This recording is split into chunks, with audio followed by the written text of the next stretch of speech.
Tak ada satupun kendaraan militer Ukraina yang berhasil lolos dari pantauan drone Rusia selama di medan pertempuran.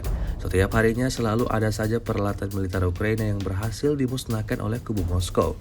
Baru-baru ini beredar rekaman di media sosial Telegram pada Rabu 11 September 2024. Dalam rekaman tersebut memperlihatkan rangkuman kerja tempur dari operator drone serang FPV Rusia yang dioperasikan militer Rusia di arah Pokrovsky. Penggunaan drone memang selalu menjadi opsi andalan militer Rusia dalam menyerang musuhnya. Pengoperasiannya yang praktis dapat mempermudah militer Rusia dalam membasmi semua pergerakan musuh yang ada di depan matanya. Tampak dalam rekaman ledakan dahsyat terjadi berkali-kali. Insiden ini dapat dipastikan merugikan kelompok militer angkatan bersenjata Ukraina.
Download Tribun X sekarang, menghadirkan lokal menjadi Indonesia.